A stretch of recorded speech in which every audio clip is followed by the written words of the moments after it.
शेख इस्माइल समात की। अब मैं बहुत ही अदब व एहतराम के साथ कारी शेख इस्माइल लोन को दावत दे रहा हूँ कि वो तशरीफ़ लाएँ और ख़िताब फरमाएँ। I have the honor to call upon Qari Sheikh Ismail Londt to deliver his message.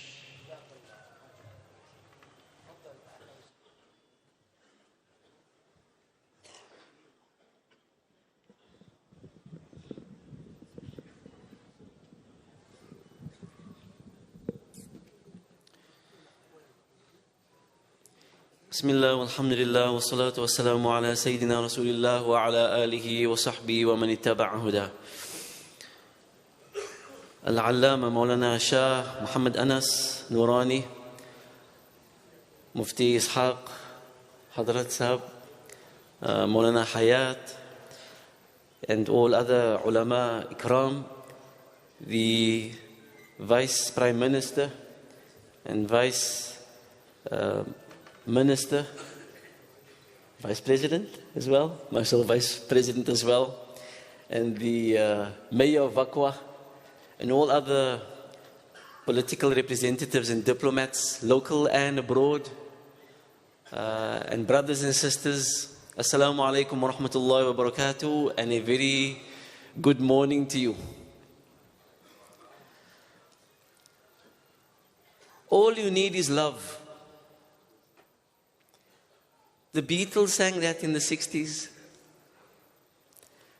They were onto something.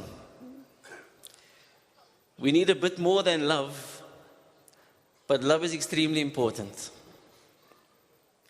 We realize it as we are growing up, when we feel and experience and see the effects of the love of our parents, those who are fortunate to have had parents. And then we experience the love of siblings, even though sibling rivalry is true, but they still love each other.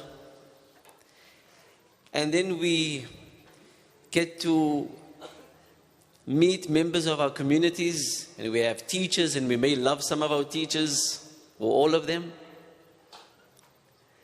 And we acquire friends, and we love them, and we love our homes, and we love our possessions, and we love our countries. Love. A life without love is an empty life, cold life. And then we may meet potential spouses, and sometimes those on the outside may not understand why you love someone, but you feel it and you know. And it's said that you do not find love, but love finds you. With love, we feel better. With love, we are better. With love, we want to do better. And with love, we aim higher. Love is important. And I believe the diplomat or ambassador of the States is here. When Tina Turner sang, sir, when she sang, "What's love got to do with it?" we can tell her, love has got to do with everything. Love makes the world go round, is it not? No.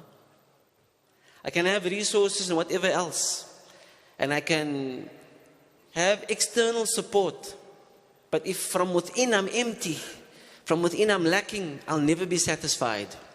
Love fills the gap that we all have in our hearts. We are here, as Mullah Hayat mentioned, we are here because of love for a man that lived 15 centuries ago.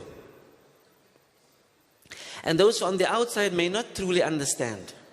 They may have an idea because of love that they felt and love that they were blessed with.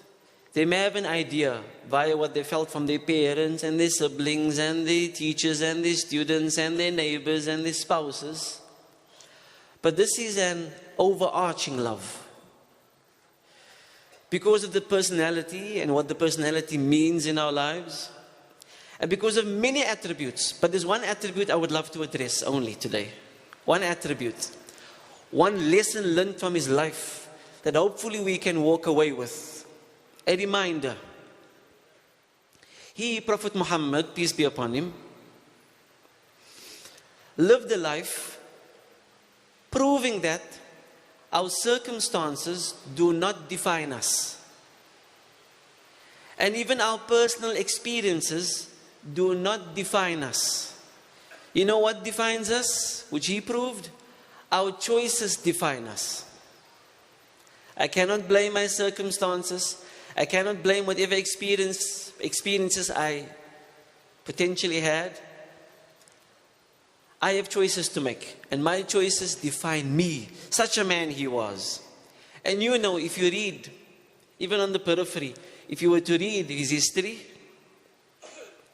we know his father passed away before he was born. And you know, he lost his mother when he was 6. And then he was in the care of his grandfather, and he lost his grandfather when he was 8. And there was difficult times, we know this. But amidst the hundreds or thousands living in the peninsula at the time, beyond his name and beyond his lineage, he became known by with two titles. The honest and the trustworthy. He could have been bitter. I mean, someone born without a father, I can't imagine how it must be. Not to have a father. And then you lose your grandfather and you passed on to an uncle. And you're the only child. You don't have sibling support as well. He could have been bitter, he could have been cold.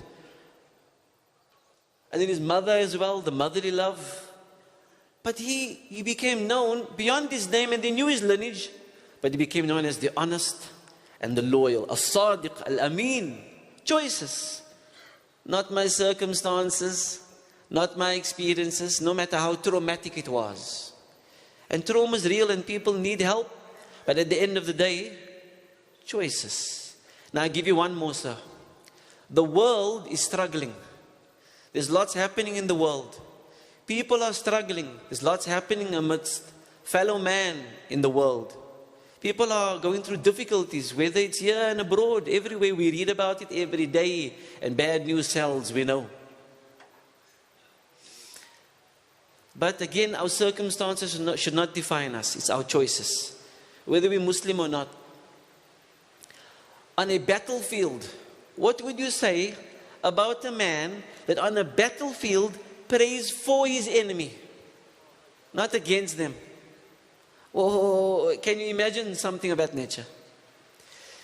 He, after 13 years of strife in Mecca, when the Meccans, the Quraysh, the Meccans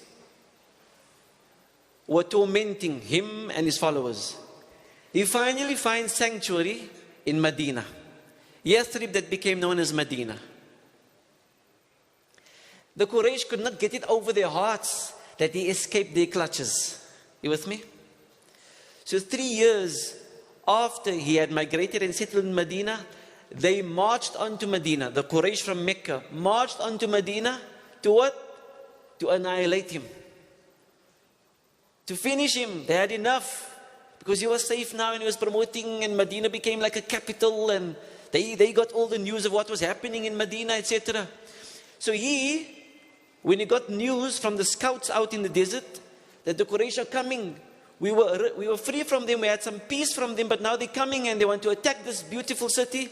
We cannot allow them in the city because we have women here, we have children here, we have the elderly here. Let's face them outside. So he faced them where? In Uhud. This is after the Battle of Badr. He faced them in Uhud.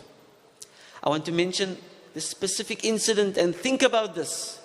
Choices, choices, choices. Not our circumstances, not our personal experiences. Yes, it's natural to be affected by my circumstances. It's natural to be affected by my experiences. I am not stone. I'm a human being. I have emotions. I have a heart. And I understand things. It affects me. I remember things. But that should not define me. He, on the battlefield at Uhud, and there was difficulty at one point in the battle. His companions came to him, sir, and his companion said, just make one prayer against them, and it will be done. You know what he said? He said, Inni lam ub'ath la'anan. I have not been sent to curse people. I have not been sent to curse people. Innama bu'ithtu rahmatan. I have only been sent as a mercy. He then raised his hands on the battlefield. He was injured. He raised his hands and he said, Allahumma hdi qawmi fa innahum la ya'lamun.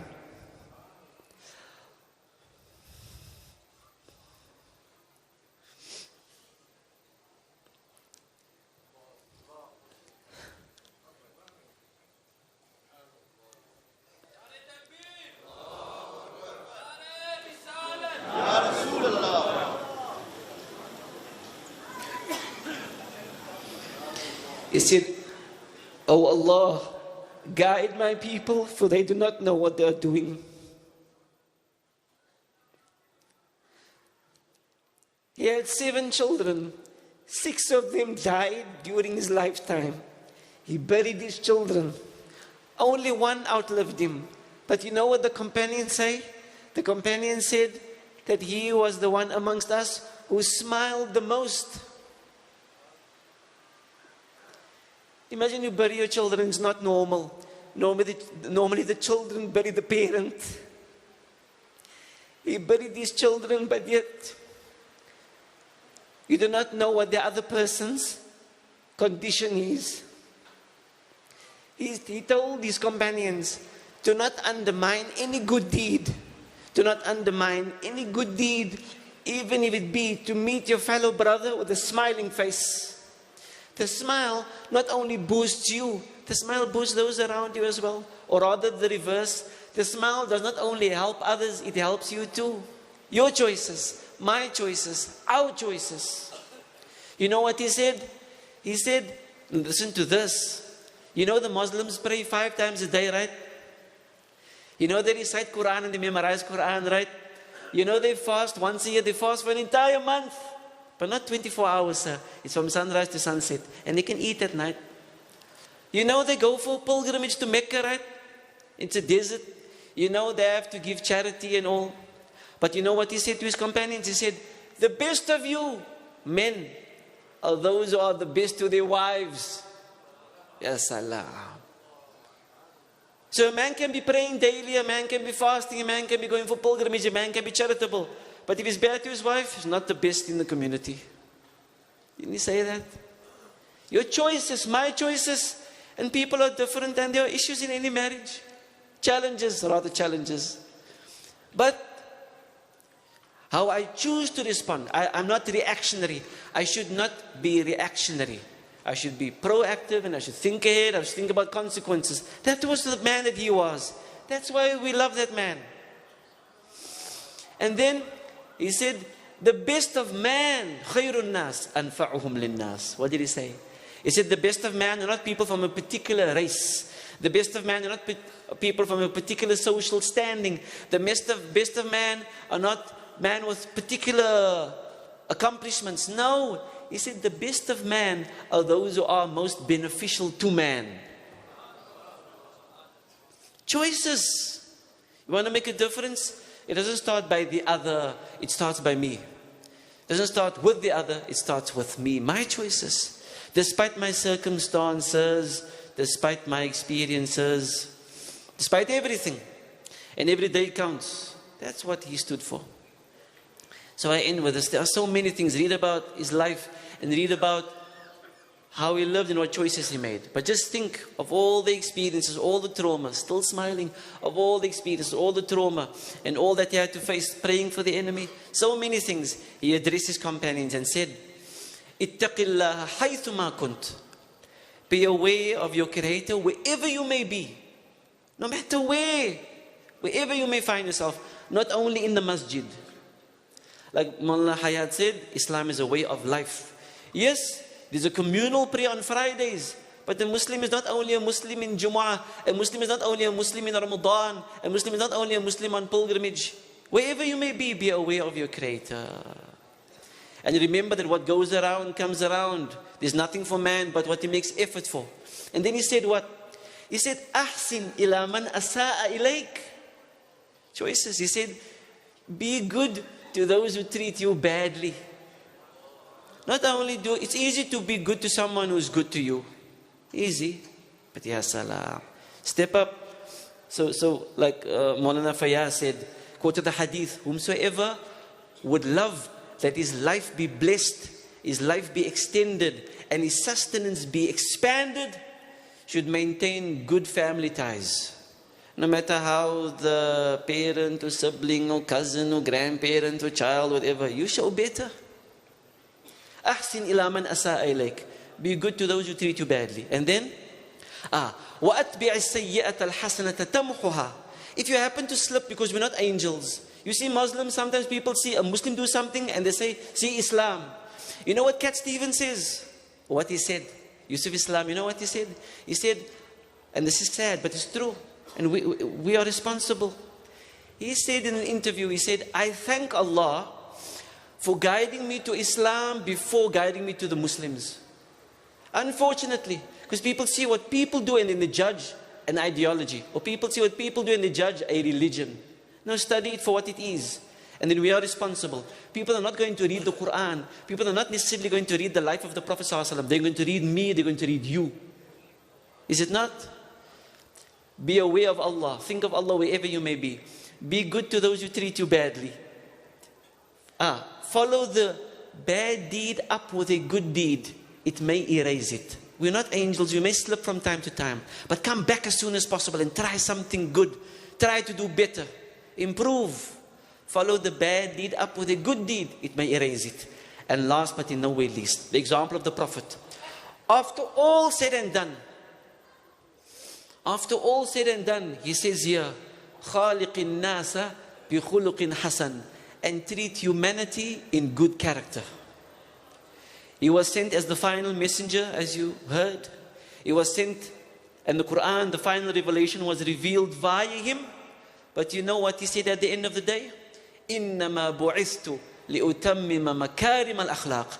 I have only been sent to complete concepts of noble character. After all said and done, after all the rituals, after all the time spent, after all the sacrifices and all, I've only been sent to complete noble character. If we claim to love him, we should be working on what he was sent with. And he was sent as a mercy, and he was sent to complete noble character. And our love should result in us wanting to be better.